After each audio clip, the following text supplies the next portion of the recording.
très grosse surprise. Hein. Le confrère qui était tout juste derrière moi m'a fait signe après la lecture de Pape Thiaw me disant que Pape Thiaw a sauté le nom de Sadio Mané.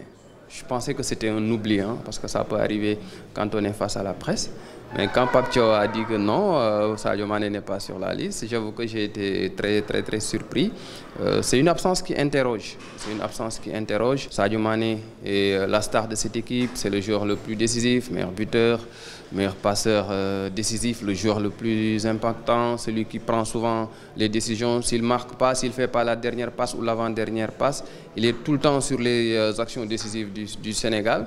Le voir rater cette double confrontation face à l'Irlande et à l'Angleterre, c'est une énorme surprise, surtout face à l'Angleterre, un pays qui fait partie du top 10 mondial.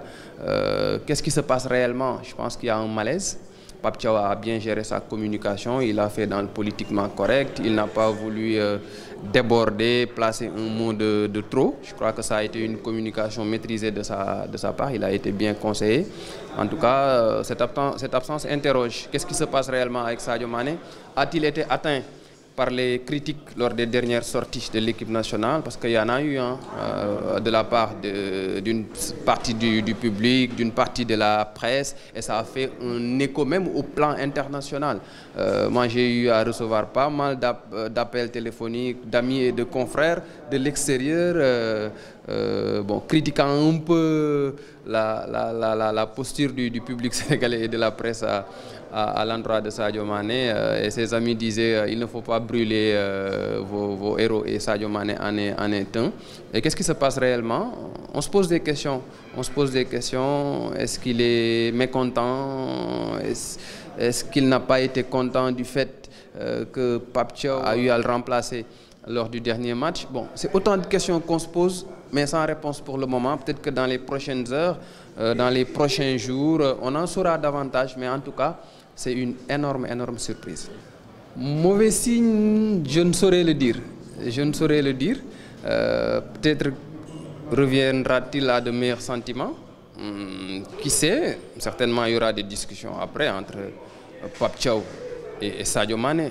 Moi, je reste convaincu qu'on a encore besoin de Sadio Mané dans cette équipe du Sénégal.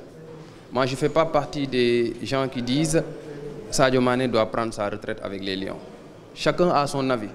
Et mon point de vue est que Sadio Mané peut être encore utile à cette équipe nationale du Sénégal jusqu'à la Coupe du Monde 2026.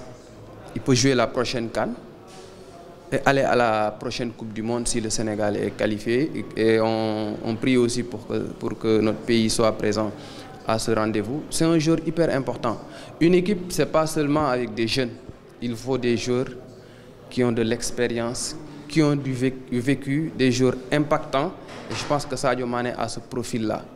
Et Sadio Mané est une légende. Et c'est à la légende de prendre sa décision par rapport à sa retraite. Je crois qu'on doit lui laisser le soin de prendre sa retraite par lui-même et de ne pas lui imposer cette retraite-là. Parce qu'on a encore besoin de Sadio Mané. Regardez ce qu'il est en train de faire avec Al Nassr. Pas plus tard qu'hier, il a été décisif en marquant son 18e but de la saison. Il fait des passes décisives. Il a retrouvé la forme au plan physique. Il a retrouvé l'efficacité. Donc, c'est un joueur dont on a besoin. Et j'ose espérer qu'il reviendra à de meilleurs sentiments parce que c'est sa décision, une décision personnelle qu'on respecte. Mais j'espère que pour les matchs à venir, au mois de septembre, face au Soudan et face à la République démocratique du Congo, le Sénégal pourra compter sur un Sadio Mané décisif comme il l'a toujours été avec l'équipe nationale du Sénégal.